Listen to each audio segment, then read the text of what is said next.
It was the middle of July, maybe 15 years ago now, when I walked out to find half my garden sitting completely empty.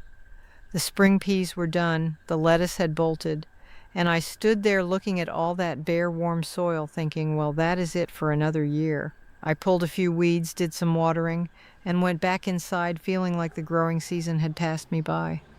That was one of the biggest gardening mistakes I ever made, because what I did not understand back then is that July is not the end of planting season. It is the beginning of a second one. The soil is already warmed up. Beneficial microbes are active and working. Seeds germinate faster in July than they do in April. And there are 15 crops you can put in the ground right now that will fill your table with fresh food all the way through autumn. Most gardeners assume spring was their only window. They think midsummer is just about watering, weeding, and waiting for harvests. Here is what most gardeners never discover until they have wasted years of valuable growing time. Many crops actually prefer July planting. They skip the cold nights and sluggish spring soil entirely. They germinate in days, not weeks, and they mature right as temperatures cool and insect pressure eases, often producing better harvests than the same crops planted in April ever did. Every empty space in your garden right now is an opportunity. Let me walk you through all 15. If you are new here, welcome to the Gardening Grandma. Hit that subscribe button right now.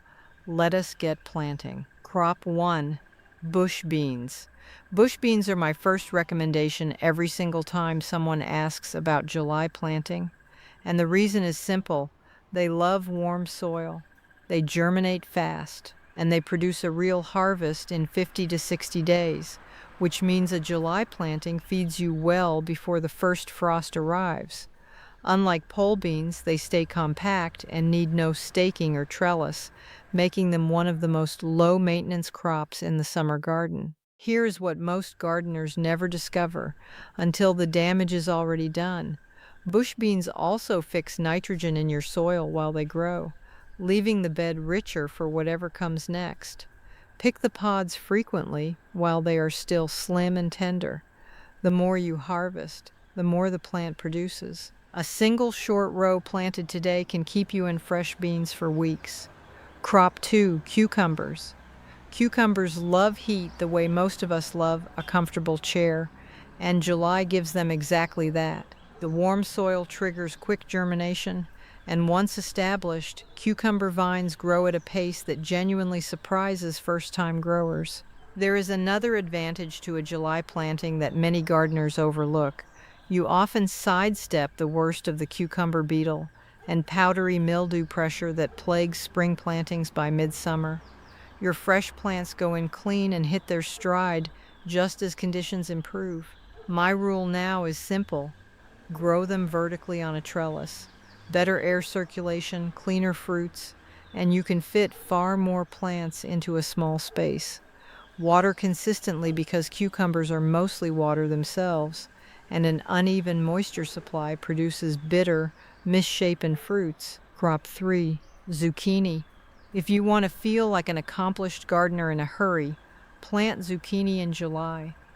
Few vegetables are as productive as a healthy zucchini plant in warm soil. One plant, properly cared for, can outproduce what most people expect from an entire raised bed of other vegetables. July conditions suit zucchini perfectly. The warm ground speeds germination and early establishment, and the plants hit full production just as the season becomes more comfortable. Here is what most gardeners never discover until the damage is already done. The secret to keeping a zucchini plant producing all season is harvesting early and often. Pick fruits when they are 6 to 8 inches long. Leave them on the plant until they become marrow-sized and the plant slows down dramatically. Small and frequent is the rule. Crop 4, carrots. Carrots may not be the first thing that comes to mind for July planting, but experienced gardeners know they are one of the best choices you can make right now. Warm soil means faster germination, and as the season progresses and nights begin to cool, something wonderful happens inside the root. Sugars accumulate, the flavor deepens. July planted carrots harvested in October are noticeably sweeter than anything grown in spring, And that difference is real enough that I now plant carrots in July on purpose, not as a second choice. My rule now is simple: keep the seedbed consistently moist until the seedlings emerge. Carrot seeds are small and slow to show themselves. Let the surface dry out once during germination and you can lose the whole planting. Once they are up, they take care of themselves. Crop 5. Beets. Beets offer something most vegetables cannot: 2 harvests from one planting. The greens are ready first, rich in nutrients and delicious, sautéed with olive oil and garlic. While you are enjoying those, the roots are quietly expanding underground, growing sweeter with every cool night that passes. July planted beets often develop excellent root size by September and October, when cooler temperatures bring out their best flavor. Here is what most gardeners never discover until the damage is already done. Beet seeds are actually clusters of multiple seeds pressed together. Thin them early and without mercy. Crowded beets produce small, misshapen roots. Give each seedling 3 to 4 inches, and the roots that remain will reward you with something worth pulling up. Crop 6. Swiss chard. Swiss chard is the most underrated vegetable in the summer garden. While other leafy greens throw up a flower stalk and give up the moment temperatures climb, Swiss chard keeps going. It is genuinely heat tolerant, genuinely productive, and genuinely beautiful, with stems in red, yellow, orange, and white that light up a garden bed like nothing else. A July planting establishes quickly and begins producing harvestable outer leaves within weeks.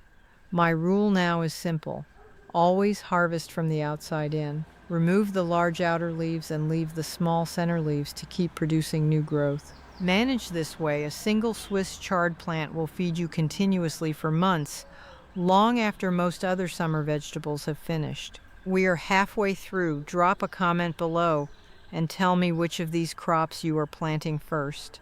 I read every single one. And if this is helpful, hit subscribe right now. New gardening advice every week. Crop 7. Kale. Kale planted in July does not peak in July. It peaks in October and November, when cooler temperatures convert the starches in the leaves to sugars, and the flavor becomes something altogether different from what you find in a grocery store bag. That is the reason to plant it now. You are investing in autumn. July gives kale enough time to put down a strong root system before the weather shifts, and when the shift comes, growth accelerates. Here is what most gardeners never discover until the damage is already done. Kale that has experienced a few light frosts is genuinely sweeter and more tender than kale grown in warm conditions. Do not be in a hurry to cover it. Let the cool air work in your favor. Crop 8. Radishes. If you have an empty spot anywhere in the garden, plant radishes today. Some varieties go from seed to harvest in 3 weeks. 3 weeks. There is no other vegetable that gives you that kind of result. And radishes do not ask much in return. They are ideal between slower crops, tucking into spaces where nothing else would have time to finish. They also do something useful underground. Their roots penetrate and loosen compacted soil, making conditions slightly better for whatever comes next. My rule now is simple: make small successive plantings every 2 weeks rather than one large planting. Stagger them and you get a continuous supply rather than a glut followed by nothing. Crop 9. Lettuce. Most gardeners write off lettuce in July because they tried it once, it bolted in a week, and they gave up. The problem was not the month, it was the variety. Heat-tolerant lettuce varieties exist specifically for summer planting, and they perform reliably in July when chosen correctly. Look for varieties described as slow to bolt or heat-tolerant on the seed packet. Here's what most gardeners never discover until the damage is already done. A little afternoon shade goes a long way. Lettuce tucked on the east side of a taller crop, where it gets morning sun and afternoon shade, handles summer conditions dramatically better than lettuce in full exposure all day. Planted now in the right spot, you will be harvesting fresh salads in September when the flavor is at its absolute best. Crop 10. Turnips. Turnips grow fast, produce nutritious greens along the way, and develop flavorful roots in a short amount of time. They are one of those vegetables that experienced gardeners appreciate far more than beginners do, largely because most people have only encountered turnips past their prime. A homegrown turnip pulled at the right size, roasted or mashed, is an entirely different vegetable from what most people imagine. Young turnip greens cooked simply with a little butter are equally good. My rule now is simple.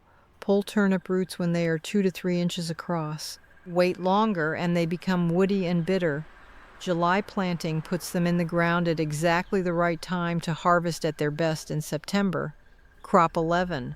Green onions. Green onions deserve a place in every July garden for one simple reason. They fit everywhere. Between rows, along bed edges, in containers, in any gap that would otherwise sit unused. They germinate quickly in warm soil, grow with very little fuss, and can be pulled at almost any stage depending on what you need in the kitchen. Stagger your plantings 2 weeks apart and you will have green onions available continuously from late summer right through autumn. A handful of green onions transforms scrambled eggs, baked potatoes, soups, and salads. Growing your own means they are always there when you need them. Crop 12. Dill. Dill is among the easiest herbs to direct sow in July and one of the most rewarding. It germinates quickly in warm conditions, produces lush, feathery foliage within weeks, and does something the rest of the herb garden cannot. It attracts beneficial insects in extraordinary numbers. The flat-topped yellow flowers that appear as the plant matures draw pollinators to nearby vegetables and provide a landing platform for predatory insects that help control garden pests naturally. Here is what most gardeners never discover until the damage is already done. Allow a few dill plants to flower rather than cutting them all back.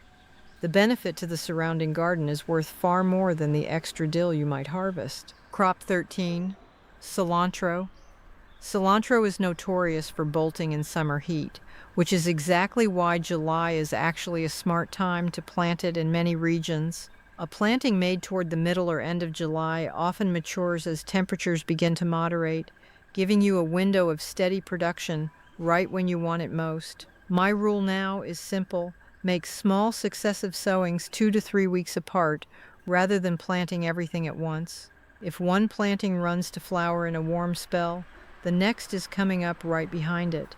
And when cilantro does flower, leave it. The seeds are coriander, another useful spice, and the flowers feed beneficial insects all the way into autumn. Crop 14. Bok choy.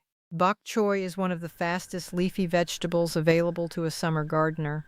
It can reach harvest size in 30 to 40 days, making it ideal for filling any gap in the garden with something that actually produces before the season ends. As temperatures gradually cool through late summer, bok choy develops exceptional quality, crisp, tender stems and leaves that hold up beautifully in a stir-fry or soup. Here is what most gardeners never discover until the damage is already done. Consistent watering is non-negotiable with bok choy. Uneven moisture causes the stems to become tough and the plant to bolt prematurely. Keep the soil evenly moist and you will have some of the most satisfying harvests of the entire year. Crop 15. Spinach. I saved spinach for last because it is the most surprising recommendation on this list. Spinach and summer do not sound like a natural pairing, but here is the truth. Late July is actually the ideal time to plant spinach for a fall harvest.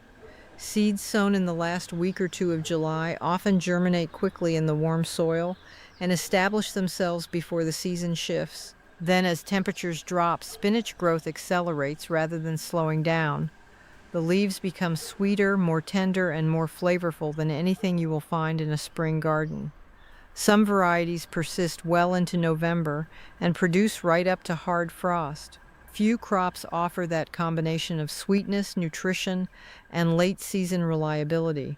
15 crops, all of them worth planting in July, all of them capable of producing real food before the season closes. Bush beans and cucumbers and zucchini for summer harvests that keep giving, carrots and beets and turnips sweetened by autumn cool. Swiss chard and kale and spinach producing long after other vegetables have stopped. Radishes and lettuce and green onions filling every gap. Dill and cilantro and bok choy, rounding out a kitchen garden that earns its keep. The empty beds in your garden right now are not a sign that the season is over.